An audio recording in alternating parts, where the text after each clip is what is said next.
Assalamualaikum warahmatullahi wabarakatuh.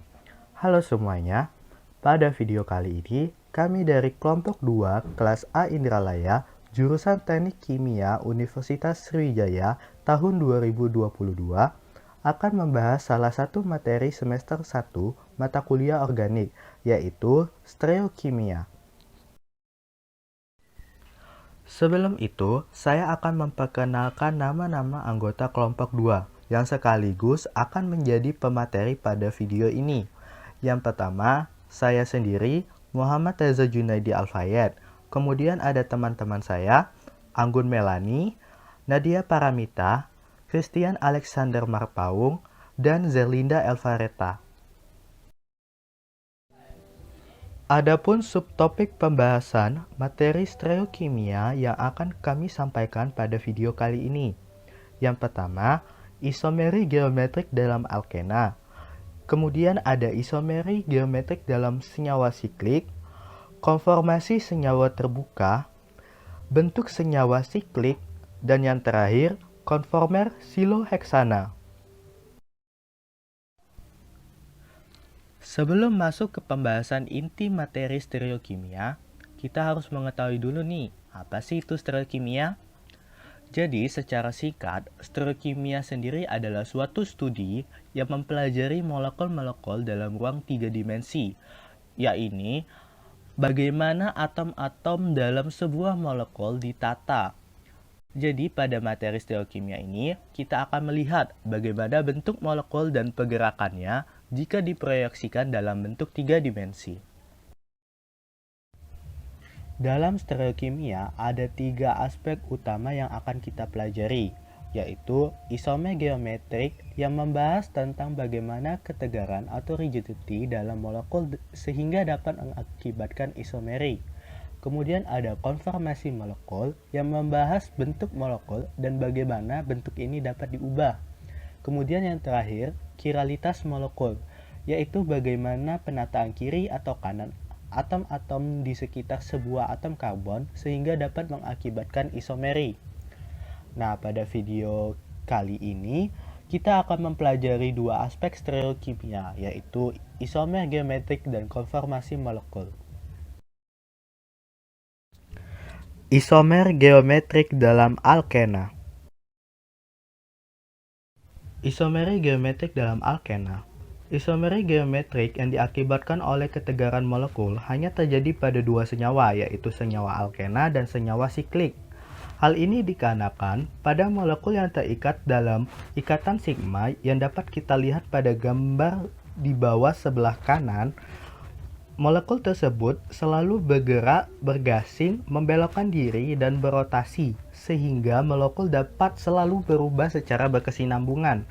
Namun, pada gugus yang terikat oleh ikatan rangkap atau juga disebut dengan senyawa siklik atau alkena yang ada pada gambar di bawah sebelah kiri, itu tidak dapat berotasi dengan ikatan rangkap sebagai sumbu tanpa adanya proses pematahan ikatan pi.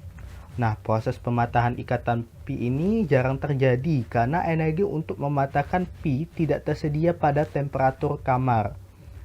Nah, ketegaran pi inilah yang menyebabkan gugus yang berikatan pada karbon berikatan pi cenderung relatif tetap satu sama lain.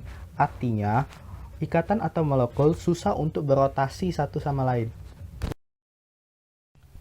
Isomer cis dan trans. Isomer cis terjadi jika 2 gugus yang sama terletak pada satu sisi ikatan pi. Hal ini dapat kita lihat pada gambar senyawa sebelah kiri, di mana gugus Cl yang saya lingkari itu terletak pada satu sisi ikatan pi, sehingga nama dari senyawa tersebut adalah cis 1,2-dikloropentana. Sedangkan isomer trans adalah jika 2 gugus yang sama terletak pada sisi yang berlawanan.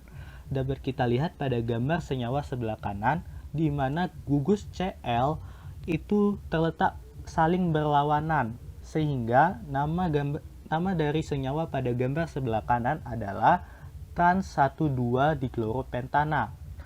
Selain perbedaan letak gugus yang sama, Terdapat juga perbedaan sifat fisik antara cis dan trans, yaitu isomer cis memiliki titik didih 60 derajat Celcius, sedangkan isomer trans memiliki titik didih 48 derajat Celcius.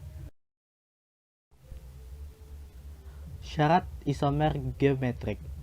Isomer geometrik alkena terjadi apabila atom karbon yang berikatan rangkap memiliki dua atom gugus yang berbeda. Contohnya pada gambar senyawa sebelah kiri, di mana atom karbon mengikat dua atom yang berbeda, yaitu C dan H. Sedangkan isomer tidak dikatakan isomer geometrik jika salah satu atom karbon berikatan rangkap mempunyai gugus yang identik.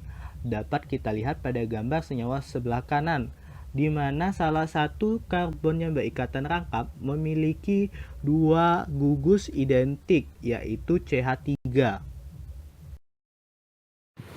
Sekarang perhatikan gambar senyawa berikut.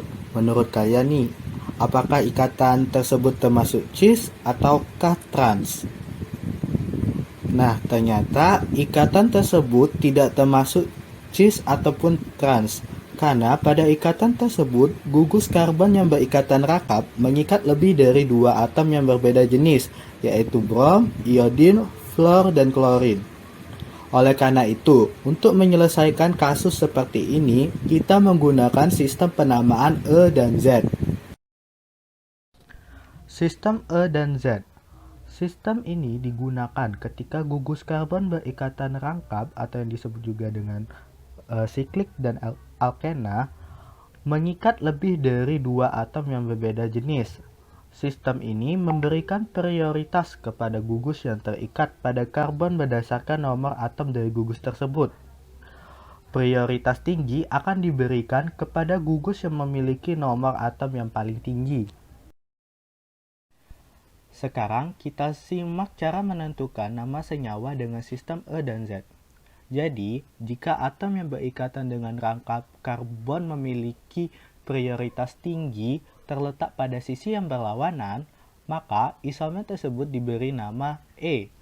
Dapat kita lihat pada gambar senyawa sebelah kiri, di mana atom prioritas tinggi diberikan kepada iodin dan klorin karena memiliki nomor atom lebih tinggi dari atom pasangannya, yaitu brom dan fluor. Nah, karena atom iodin dan klorin sebagai atom berprioritas tinggi terletak pada sisi yang berlawanan, maka ikatan ini dapat dinamai dengan E, 1 bromo 2 kloro, 2 fluoro, 1 iodon pentana.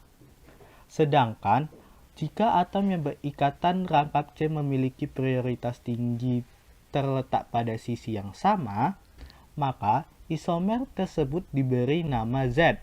Dapat kita lihat sama-sama pada gambar senyawa di sebelah kanan, di mana atom prioritas tinggi masih sama diberikan kepada iodin dan klorin, karena mereka memiliki nomor atom lebih tinggi dari atom pasangannya, yaitu brom dan fluor.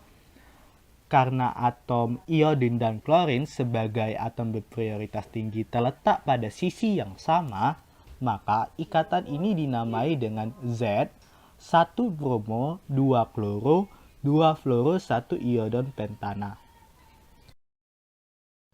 Nah, sekarang bagaimana memberikan nama pada senyawa pada gambar berikut? Untuk menyelesaikan kasus ini ataupun kasus serupa, telah dikembangkan seperangkat aturan deret yang digunakan untuk menentukan urutan prioritas, sehingga memudahkan kita untuk memberikan nama pada senyawa tersebut. Aturan deret ini juga disebut dengan sistem nama Chan-Ingold-Prelog yang diambil dari nama ilmuwan yang menemukan dan mengembangkan sistem aturan deret ini. Nah, secara umum, aturan deret terdiri dari 4 aturan yang digunakan untuk menentukan urutan prioritas tinggi yang memudahkan kita untuk memberikan penamaan dalam senyawa isomer geometrik. Aturan deret yang pertama, yaitu jika unsur yang berikatan gugus karbon memiliki nomor atom yang berbeda, maka urutan prioritas berdasarkan nomor atom. Pemberian prioritas tinggi diberikan kepada unsur yang memiliki nomor atom yang lebih tinggi. Contohnya dapat kita lihat pada gambar aturan deret 1, di mana iodin yang bernomor atom 53 memiliki prioritas lebih tinggi daripada unsur brom yang bernomor atom 35. Aturan deret yang kedua, yaitu jika unsur yang berikatan gugus karbon memiliki nomor atom yang sama, maka urutan prioritas tinggi berdasarkan isotop atau juga bisa disebut berdasarkan nomor massa.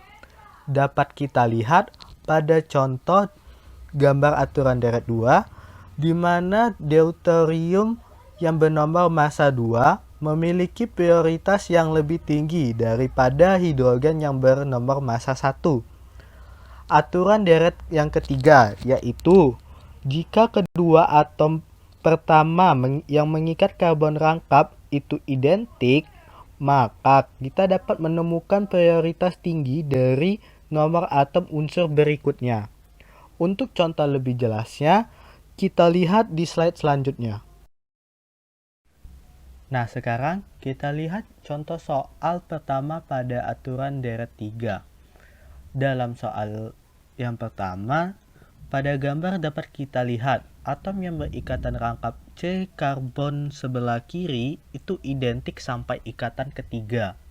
Oleh karena itu, untuk menentukan urutan prioritas, kita melihat ikatan keempat dari kedua gugus yang berikatan rangkap karbon tersebut, yaitu C dan H, seperti yang sudah saya lingkari pada soal. Karena karbon memiliki nomor atom yang lebih tinggi dari hidrogen, maka prioritas tinggi diberikan kepada gugus yang ikatan keempatnya mengandung karbon. Dan untuk gugus yang berikatan rangkap karbon sebelah kanan, itu memiliki prioritas tinggi yang diberikan kepada gugus yang mengandung CH3. Jadi, berdasarkan penjelasan tadi, atom prioritas tinggi itu terletak pada sisi yang berlawanan, sehingga nama senyawa tersebut adalah E3-metil-2-pentena.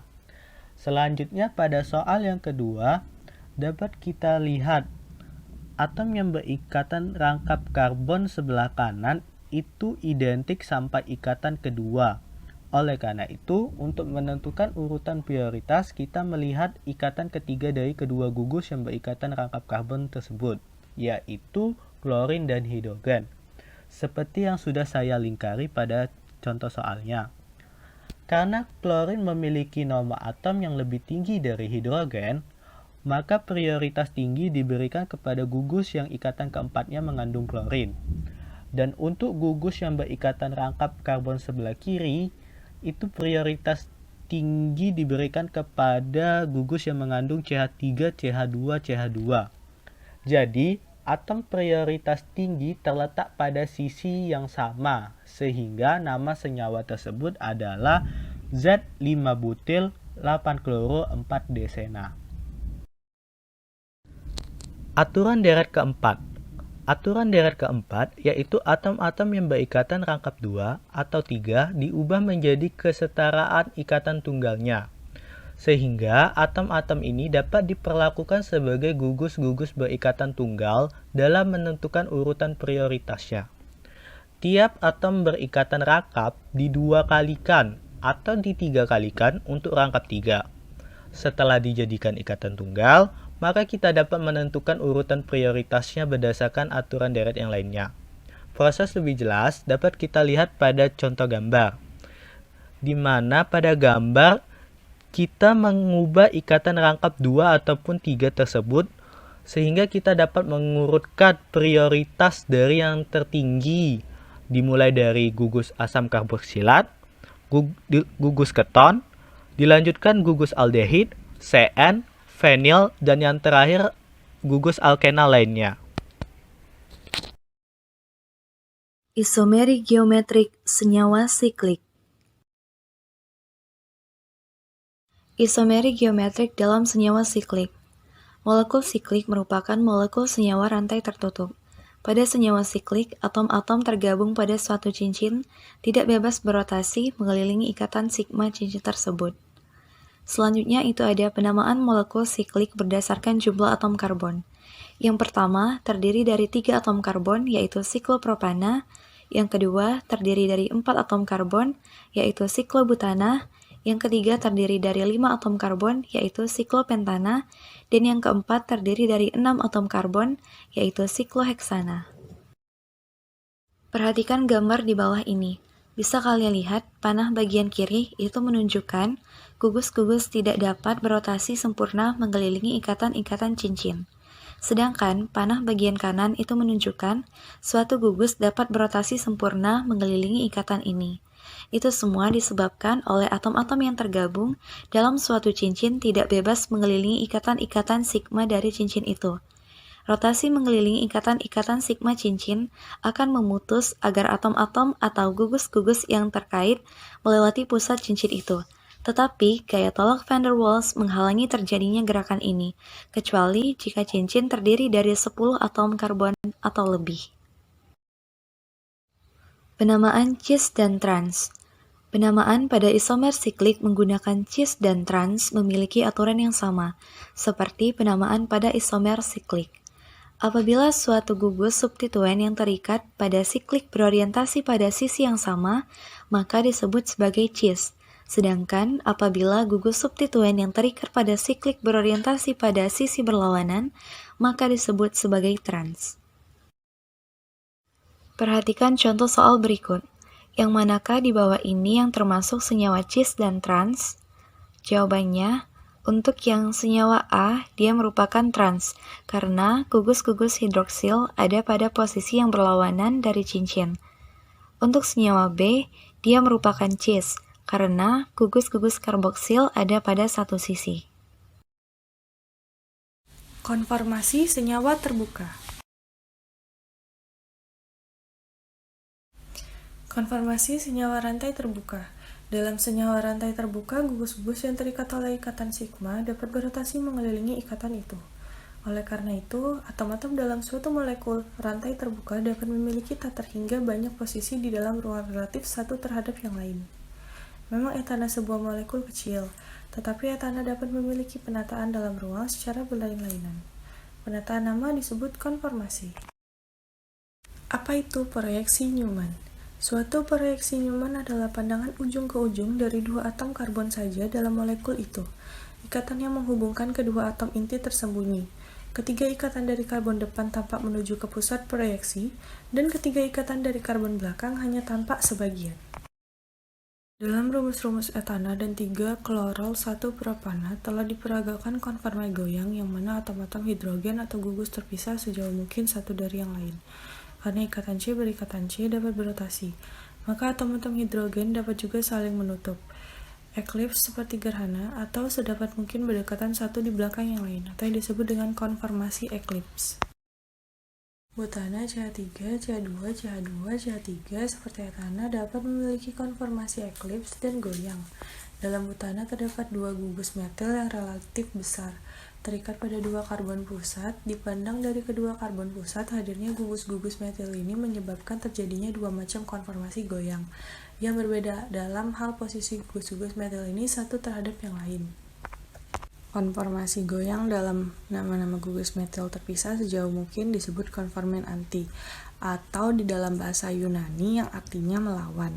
Konformasi goyang di mana gugus-gugus lebih berdekatan disebut konformen gauge, atau yang artinya kiri. Di bawah ini, proyeksi Newman untuk rotasi setengah penuh. Bentuk senyawa siklik. Tarikan cincin atau ring strain. Pada tahun 1885, Adolf van Baeyer, seorang ahli kimia dari Jerman, melontarkan teori bahwa senyawa siklik membentuk cincin-cincin datar. Semua senyawa siklik kecuali siklopentana memiliki tarikan atau tegang karena tidak leluasa, karena sudut ikatan mereka menyimpang dari sudut tetrahedral, itu 19,5 derajat. Menurut Baeyer, siklopentana merupakan sistem cincin paling stabil karena mendekati sudut tetrahedral, kemudian reaktivitas meningkat lagi mulai dengan sikloheksana. Berikut adalah gambar sudut ikatan menurut Bayer. Namun, teori Bayer tidak seluruhnya benar. Sikloheksana dan cincin yang lebih besar lagi tidak lebih reaktif dari siklopentana. Sekarang diketahui bahwa sikloheksana bukan sebuah cincin datar, melainkan cincin yang agak terlipat dengan sudut ikatan sp3 biasa. Teori sekarang mengatakan bahwa orbital sp3, atom-atom karbon dalam siklopropana, tak dapat tumpang tindih lengkap satu sama lain karena sudut antara atom-atom karbon siklopropana harus 60 derajat. Ikatan-ikatan sigma cincin siklopropana berenergi lebih tinggi daripada ikatan-ikatan sigma sp3 yang punya sudut ikatan normal. Ikatan-ikatan siklopropana lebih mudah putus daripada kebanyakan ikatan sigma antara karbon C lainnya. Melipatnya cincin dan tolakan hidrogen-hidrogen. Seandainya cincin sikloheksana datar, maka semua atom hidrogen pada karbon-karbon cincin akan teraktifkan. Tetapi kenyataannya, energi konformer dari lipatan sikloheksana lebih rendah daripada energi sikloheksana datar. Karena sudut ikatan sp3 lebih wajar dan tolak-menolak hidrogen lebih kecil. Siklopentana mempunyai sudut ikatan hampir optimal seandainya datar, tetapi siklopentana juga sedikit terlipat sehingga atom-atom hidrogen yang terikat pada karbon cincin bersifat goyang. Siklobutana dengan sudut ikatan datar 90 derajat juga terlipat, meskipun pelipatan menyebabkan sudut ikatan yang lebih tegang. Konformasi sikloheksana. Bentuk konformasi sikloheksana beragam, tetapi bentuk konformasi kursi adalah yang paling stabil. Ini karena tidak ada angel strain atau regangan ruang ataupun torsional strain atau regangan torsi yang terbentuk pada bentuk kursi. Torsional strain adalah kondisi di mana peningkatan energi potensial dari sebuah molekul yang terjadi karena gaya tolak-menolak antara PeB. Gaya dispersi tolak-menolak ini tidak dapat dihilangkan karena mobilitas konformasi terbatas. Sedangkan angular strain ini terjadi karena terjadi penimpangan sudut ikatan yang ideal karena struktur terlalu berdekatan atau terlalu melekat. Perhatikan gambar di bawah. Setelah ditelisik, terlihat bahwa ikatan karbon-karbon membentuk sudut 109,5 derajat. Ini mendekati kondisi ideal. Karena inilah bentuk kursi terbebas dari regangan sudut. Selanjutnya terlihat bahwa atom hidrogen di sudut yang berlawanan terpisah secara maksimal. Hal inilah yang menyebabkan bentuk kursi terbebas dari regangan torsi, sehingga bentuk kursi dapat dikatakan sebagai bentuk yang paling stabil. Perhatikan grafik perbandingan bentuk konformasi sikloheksana berikut ini.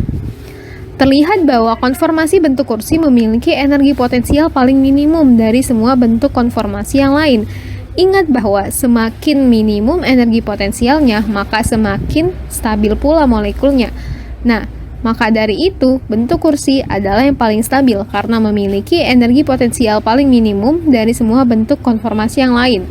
Karena kestabilan bentuk kursi yang besar, lebih dari 99% sikloalkana diperkirakan terdapat dalam bentuk kursi. Substituen aksial dan ekuatorial. Konformasi kursi dari cincin sikloheksana memiliki dua orientasi berbeda untuk ikatan yang diproyeksikan dari cincin. Posisi ini disebut aksial dan ekuatorial. Hidrogen yang berwarna merah adalah hidrogen aksial, sedangkan hidrogen yang berwarna hitam adalah ekuatorial. Ikatan aksial adalah ikatan yang tegak lurus terhadap bidang rata cincin. Ada 3 ikatan aksial pada setiap permukaan cincin sikloheksana, dan orientasinya pun bergantian dari satu karbon ke karbon berikutnya.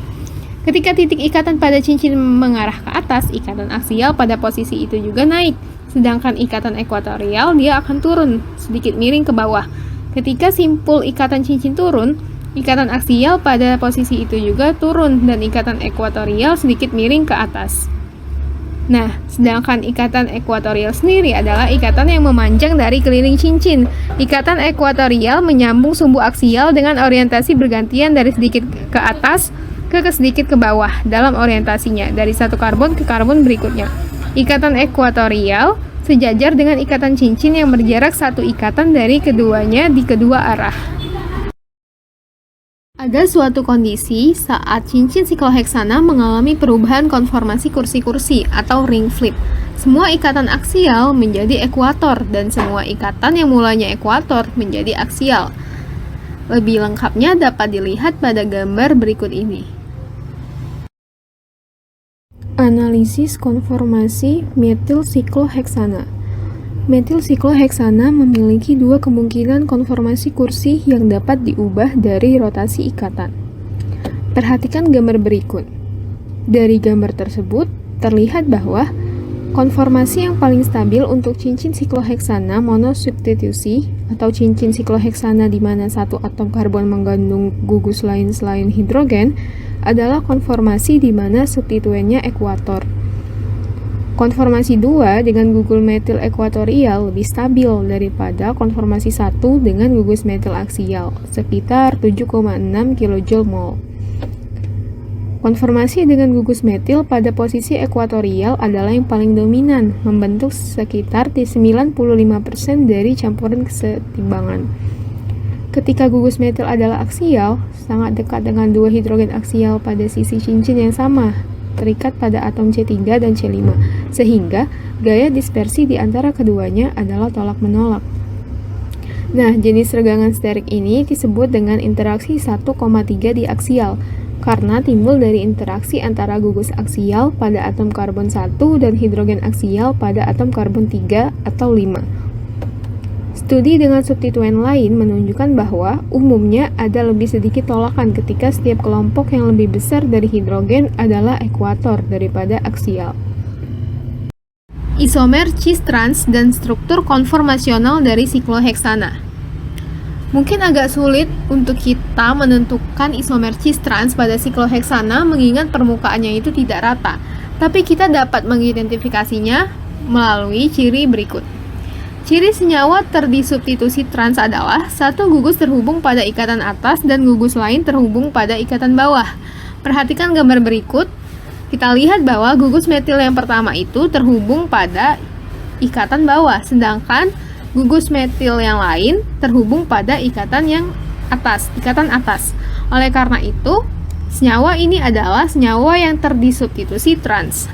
Sedangkan untuk kiri senyawa terdisubstitusi cis adalah kedua gugus terhubung pada ikatan yang sama, ikatan bawah-bawah atau ikatan atas-atas. Perhatikan gambar berikut. Kita lihat bahwa gugus metil di sini yang pertama terhubung pada ikatan atas, sedangkan gugus metil yang kedua juga terikat pada ikatan atas. Nah, karena itu senyawa ini adalah senyawa yang terdisubstitusi cis.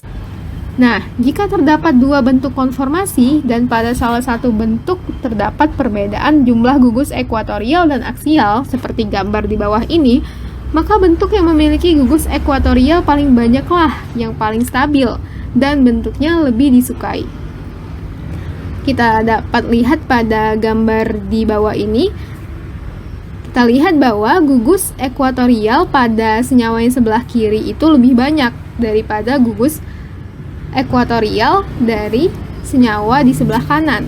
Maka senyawa yang sebelah kiri itu lebih stabil daripada senyawa yang di sebelah kanan, dan senyawa yang sebelah kiri itu lebih disukai. Sekian penjelasan dari saya. Contoh soal. Consider each of the following conformational structures and tell whether each is cis or trans. Perhatikan bentuk konformasi di bawah ini dan tentukan apakah bentuk tersebut tergolong cis atau trans. Baiklah jawabannya. Untuk bentuk yang A ini tergolong sebagai bentuk cis karena gugus klorin pada bentuk ini sama-sama terikat pada ikatan yang mengarah ke atas. Untuk bentuk yang B juga tergolong sebagai cis karena gugus klorin sama-sama terikat pada ikatan bawah. Nah, untuk bentuk yang ketiga atau yang nomor C, ini tergolong sebagai trans karena gugus klorin yang satu terikat pada ikatan ke bawah, sedangkan gugus klorin yang satunya lagi terikat pada ikatan ke atas. Jadi ini tergolong sebagai bentuk trans atau isomer trans.